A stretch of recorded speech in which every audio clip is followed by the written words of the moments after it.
The Warcraft universe has 9 named Titans, and together they built, broke, and reshaped reality itself. But the most powerful one among them, their leader, their Highfather, couldn't stop the single event that destroyed everything they created. And that failure started with a conversation. So let's break down every Titan, and what makes each one terrifying, starting with the one who began it all, Aman'Thul. Imagine being the first conscious thing in existence. Not the first human, not the first creature, the first anything. That's Aman'Thul. The Highfather of the Pantheon woke up inside the core of a world with absolutely zero context for what he was, and then did the only thing he could do. He wandered. He drifted through the great dark beyond, completely alone, searching for others like himself. And eventually, he found them. One by one, he discovered other slumbering world souls and roused them into existence, building what would become the most powerful governing force in all of Warcraft lore. But here's the thing. The most important moment in Aman'Thul's entire existence isn't the worlds he shaped or the titans he awakened. It's a conversation he lost. When Sargeras began his descent into madness and launched the Burning Crusade, Aman'Thul personally pleaded with him to stop. He invoked Azeroth by name, calling it a fledgling world soul with immense potential. He essentially told Sargeras that there was still something worth protecting. Sargeras didn't listen. That single failed plea is the canonical hinge point for the entire Pantheon's collapse. The Highfather had every reason, every argument, every ounce of cosmic authority, and it meant nothing. And yet his power still echoes across Azeroth. Aman'Thul channeled his essence through Highkeeper Ra into the proto-dragon Nozdormu, transforming it into the Timeless One with complete mastery over time itself, a god literally delegating godhood. Players can even interact with a piece of him directly. The Eye of Aman'Thul is a recoverable artifact tied to a Nighthold quest, making him one of the few titans you can actually touch in-game. But Aman'Thul only represents one domain, and the titan who governs life itself has a story that might be even more dramatic. Ionar. If Aman'Thul is the father of the Pantheon, Ionar is its heart. She's his consort, the titan of life, nature, and healing. And on paper that sounds like a support role, the cosmic mom making sure everyone eats their vegetables. But here's the thing, Ionar's fingerprints are on more of what you actually care about in World of Warcraft than almost any other titan. Let me explain. When the titans needed to establish guardians over Azeroth, it was Ionar's power that Freya channeled into a proto-dragon. That proto-dragon became Alexstrasza, the Lifebinder. The Red Dragonflight, the entire dragon aspect system that has driven expansions, storylines, and raid tiers for 2 decades, traces back to Ionar pouring a portion of her own spirit into a single creature. She didn't reshape a continent. She didn't forge a weapon. She gave part of herself away. That's a fundamentally different kind of power, and it's way more personal than anything the other titans did. But here's where it gets really interesting. There's a line of flavor text tied directly to Ionar that reads, "Protector of all living things." She once saved the nascent world soul, the nascent world soul. The community has widely interpreted that as referring to Azeroth herself, the sleeping titan inside the planet you've been running around on for 20 years. If that interpretation is correct, Ionar didn't just contribute to Azeroth's defense, she personally intervened to save it. We'll come back to that later, because it matters more than you think. And unlike most titans who only exist in lore books and quest text, Ionar actually shows up. Players can encounter her during the Antorus the Burning Throne content in Legion, making her one of the few Pantheon members you can see with your own eyes in-game. She's the nurturer, the life giver, the one who chose intimacy over spectacle. But if Ionar preserved life, the next titan on our list preserves something equally important. Knowledge. Every single spell, every magical current, every event on Azeroth, written down and stored forever, Norgannon. Every titan in the Pantheon has a passion. Aman'Thul wants to lead. Ionar wants to nurture. Norgannon wants absolutely nothing. He is the Pantheon's historian, their cosmic archivist, and he is described as passionless and rigid. Not cold in a dramatic, brooding way. Cold in the way a filing cabinet is cold. He exists to record. That's it, and that should terrify you. Here's why. Aman'Thul personally tasked Norgannon with cataloging every spell, every magical current, every strand of arcane energy in existence, including arcane magic originating from the Twisting Nether. The Titans as a group actively distrust arcane magic because of its corrupting nature, so the most emotionless member of the Pantheon is also the sole custodian of the most dangerous knowledge the Titans want controlled. Let that sink in. But Norgannon isn't just some abstract lore footnote. His work exists as a physical artifact players can actually interact with. There's a quest called Discs of Norgannon that tasks you with recovering a corrupted disc fragment. These discs are described as massive objects engraved with glyphs similar to the discs of Uldaman. Think of them as a literal literal cosmic library carved into monument-sized stone records. Every spell, every event, everything the universe has produced, etched into rock by a being who feels nothing about any of it. And that's exactly where the community debate gets interesting. Fans have actively argued over whether Norgannon is a betrayer within the Pantheon, whether the Keeper of All Knowledge quietly used that knowledge in ways the other Titans never sanctioned. Nobody can prove it, but nobody can disprove it either. An all-knowing archivist with zero moral investment in what he knows is, by definition, the most dangerous person in any room. But if a passionless librarian unsettles you, wait until you meet the Titan who literally forged the ground you're standing on, Khaz'goroth.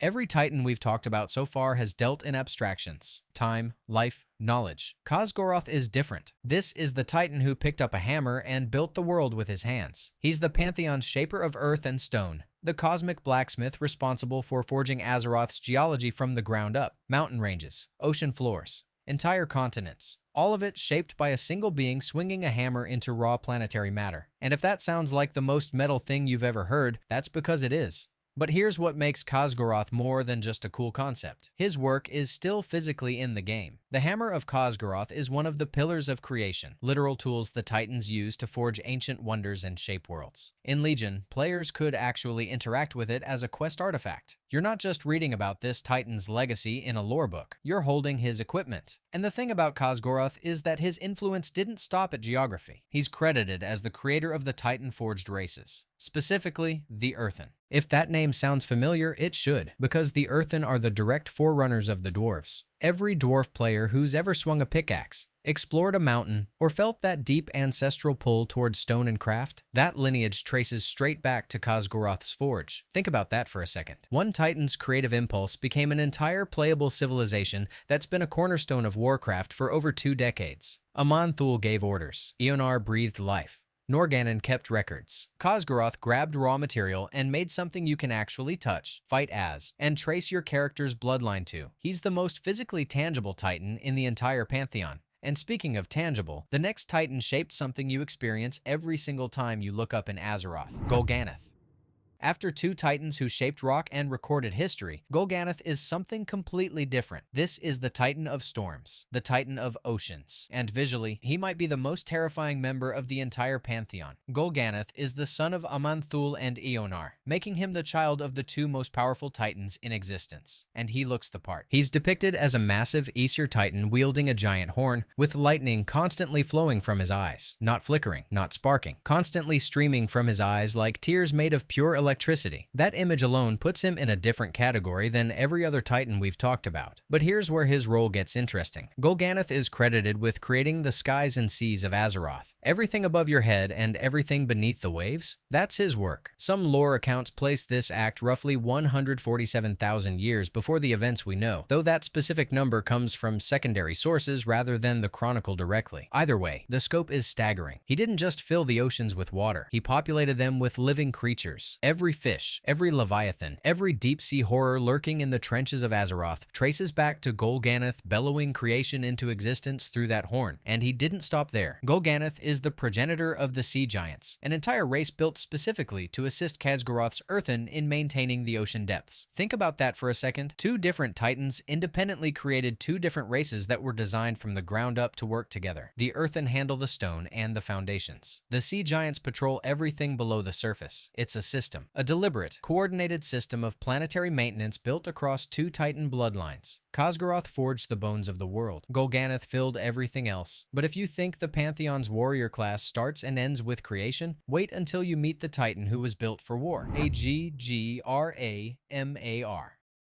Here's the thing about Agramar. I could stand here and rattle off a dozen dramatic stories, specific dates, and legendary feats like I've done with the other Titans so far. But I'd be lying to you. Agramar is a Titan. That much is confirmed. He was born the same way every other member of the Pantheon was born, as a world soul slumbering in the fiery core of a distant planet, formed from primordial matter, waiting to awaken. And when he did awaken, he embodied the raw power of order, took his place among Aman'Thul's council, and wandered the great dark beyond, searching for other nascent world souls alongside the rest of the Pantheon. That's real. That's canon. And that's about where the concrete documentation ends. I'm being completely transparent with you here. Agramar has the thinnest canonical footprint of any Titan in the Pantheon. No specific chronicle passages detailing his individual acts. No named artifacts with quest IDs you can look up. No dated creation events like Golganath's oceans or Ionar's empowerment of Alexstrasza. He existed, he mattered, and the lore barely talks about him. And that silence, the community fills it. Constantly. You'll find Hearthstone art, forum theories, fan reconstructions, entire Reddit threads trying to piece together what Agrimar actually did. But when you strip away the speculation and the secondary material, you're left with a Titan defined more by what players imagined than by what Blizzard documented, which is honestly fascinating in its own right. In a pantheon full of world shapers and cosmic architects with detailed histories, Agrimar is the quiet one, the Titan whose story is still waiting to be told. Maybe that changes in a future expansion. Maybe it doesn't. But if you think a Titan with a thin paper trail is strange, wait until you hear about the one who decided to burn the entire universe to the ground. Sargeras.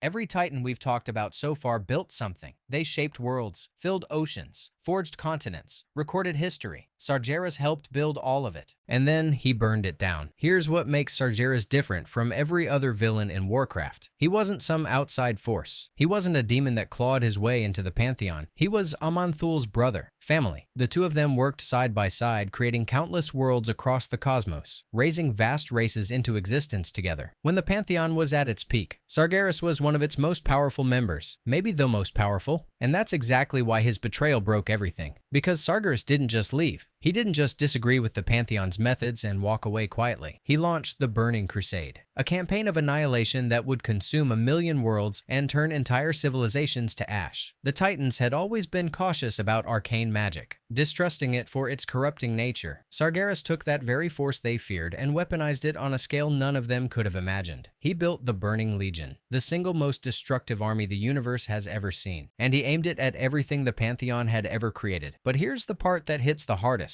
Aman'Thul tried to stop him, not with force, not with an army, with words. The Chronicle records the High Father personally pleading with his own brother to abandon the Burning Crusade. And during that plea, he invoked Azeroth by name, calling it a fledgling world soul with immense potential. Think about that. The destruction of 1,000,000 worlds, the fracturing of the Pantheon, the birth of the most terrifying military force in existence. And at the center of it all is one brother begging another to stop. A family argument with the fate of a sleeping god hanging in the balance. Sargeras didn't listen. His full story runs far deeper than any single section could cover. The motivations, the specific sequence of his fall, the things he did after, that's practically a video on its own. But what matters here is the turning point. The moment the Pantheon's greatest champion became its greatest enemy. Everything before Sargeras was the Titans as they were meant to be. Everything after him is damage control. And the worst part? The thing Aman'Thul begged him to spare, that fledgling world soul called Azeroth, is still sleeping, still vulnerable. And it might be the most important Titan of them all, Argus.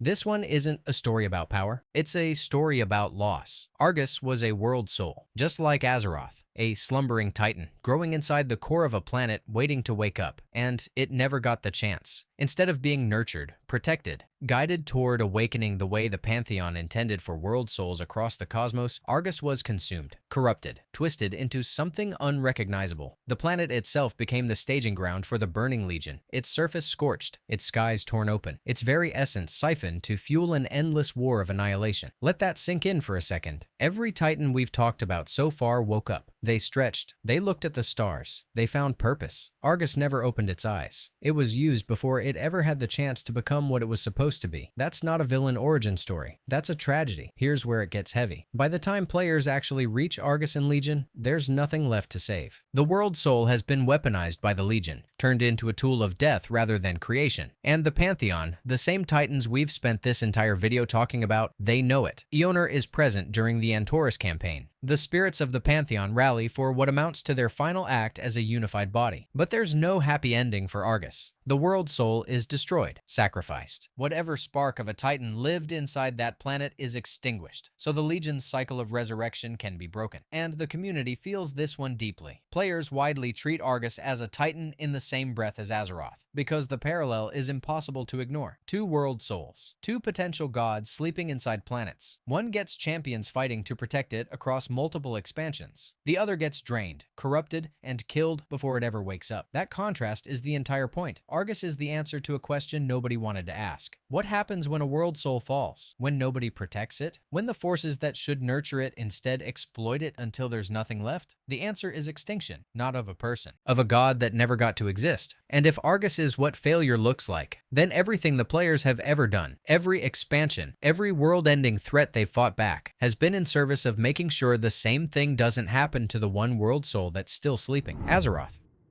Here's the thing. Every Titan we've talked about, every single one woke up. They crawled out of their worlds, stretched across the cosmos, and became gods. Aman'Thul explored the great dark beyond. Aeonar breathed life into entire civilizations. Sargeras burned half the universe to ash. Argus was twisted into a weapon and destroyed. Every world soul in this story either awakened, fell, or died. Except one. The one you've been standing on for 20 years. When Aman'Thul pleaded with Sargeras to abandon the Burning Crusade, he didn't speak in abstractions. He called Azeroth a fledgling world soul, not a planet with potential, not a rock worth saving, a world soul. The High Father of the Pantheon, the first Titan to ever awaken, looked at this blue and green marble and saw what was growing inside it. That's not a fan theory. That's not a Reddit post. That's the High Father himself making a canonical statement about what Azeroth actually is. And that reframes everything. Every war you've fought, every dungeon you've cleared, every apocalypse you've survived. The Lich King, Deathwing, the Legion, and Zoth. All of it happened on the surface of a sleeping god. Every footstep, every battlefield, every city built and burned and rebuilt again. All of it on top of something that hasn't even opened its eyes yet. The Burning Legion didn't invade Azeroth because it was strategically important. They invaded because Sargeras knew exactly what was sleeping inside. He stabbed a sword into the planet not to destroy a world, but to kill a Titan before it could be born. That's the scale we're talking about. The single greatest military force in Warcraft history, a crusade that consumed entire galaxies, was primarily motivated by fear of what Azeroth would become, and the community has picked up on this in a big way. Across lore forums and discussion threads, players consistently refer to Azeroth as the prime world soul, not just another nascent Titan, but potentially the most powerful one in the entire cosmos. Now, that specific label isn't a direct Blizzard designation, it's a fan interpretation, but the canonical context supports it completely. The Pantheon didn't station their keepers on random planets. They didn't build Ulduar and the Forge of Wills and the Engine of Nalaksha on just any world. They poured everything into protecting this one. Eonar's own flavor text states she once saved the nascent world soul. The community reads that as Azeroth. And honestly, what else could it be referring to? Every Titan we've covered in this video loops back to her. Aman'Thul discovered her. Eonar protected her. Norgannon archived her history. Khosgaroth forged the land above her. Golganath filled her skies and seas. Agramar defended her. Sargeras tried to destroy her. Argus was weaponized against her. The entire Pantheon, their alliances, their betrayals, their wars, their deaths, all of it circles back to a single sleeping being buried in the core of one planet, and she still hasn't woken up. That's the part that should genuinely unsettle you. Every other world soul in this story reached a conclusion. They became something. Azeroth is still becoming, still dreaming, still growing inside the planet while millions of players walk across her surface, fight her wars, and bleed into her soil. The most powerful world soul in the known cosmos is in the middle of a process that nobody fully understands, and nobody can predict what happens when it finishes. What does a Titan look like when it wakes up? What happens to the continents, the oceans, the civilizations built on top of something that was never meant to stay still? What happens to Orgrimmar, to Stormwind, to every living thing that calls this world home? Nobody knows. Not the Pantheon, not the players, not even Blizzard probably. But she's still down there, still sleeping, still becoming. And you're standing on top of her right now. If you enjoyed this video and want to see everything you need to know about orcs in WoW, click the video on the screen now.